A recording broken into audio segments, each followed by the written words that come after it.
Our game is set in a background described in a series of books by Andrzej Sapkowski.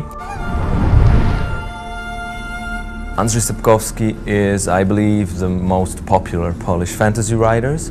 He created the story of the Geralt that the game bases upon. He's extremely popular in Poland, in Russia, in Spain, in Czech Republic. Actually, in all countries he was published so far. It's not necessary to know this, read these books to play the game, because we're making a game that is self-consistent. Story in the game is a completely new story. It was written by us, it's not based on books. So the story starts like 5 years after those books ends. At the end of those books, Geralt dies. Actually, he departs from this reality, from this world. So it's so mysterious that people who wrote those books are always arguing if Geralt survived or not. So Andrzej Sapkowski told us he survived, and so we can bring him back. Geralt appears at the beginning of the game, and because we wanted the game to be played by people from other countries, Geralt lost his memory. That's why player playing the role of Geralt will be introduced to the world in the same way as the main character.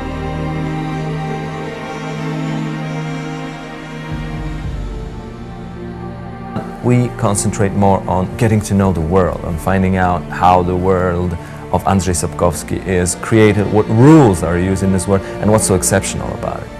It's about real problems. So while reading those books, you will find problems that are also in newspapers. Headlines of newspapers are about terrorism, about ecology, about emancipation of women. So all those things you will find in those books. So those books are about modern problem and also about modern people, because you can easily understand their motivations. They don't want to save the world by dropping a ring into a volcano, or they don't want to destroy the world. They just want to have fun, to gain power, to earn money, you know, to drink. So those things we can easily understand. So they are real.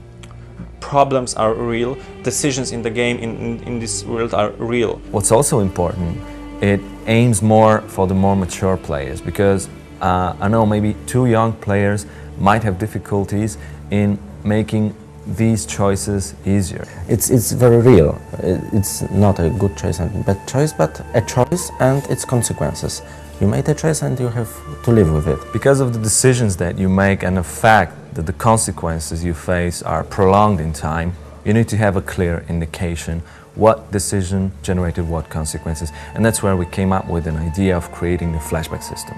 After, like, say 5 or 6 hours of the game, you will encounter event in the storyline, and this event is a result of your very choice, like in the beginning of the game.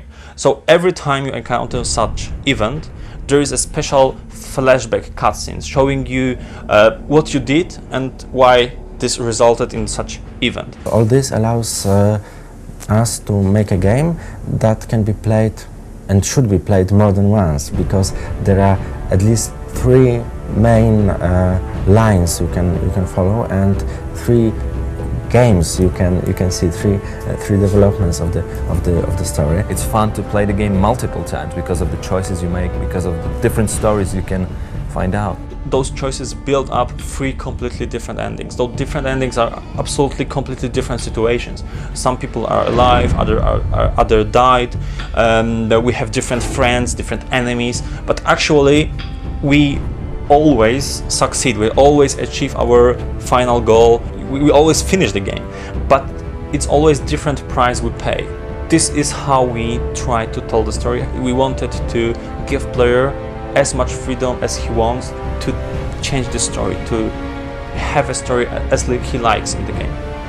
The Witcher is about to take like 40 to 50 hours to walk throughout the whole game, but that's only through the one path of the game. And since there are multiple paths, you can multiply that. We wanted to create the game based on those books, and at the beginning we just wanted not to spoil the quality of books and make adaptation that is equally good. And I believe we did it, so I can say the game is one of the most innovative, interesting PC role-playing games published so far.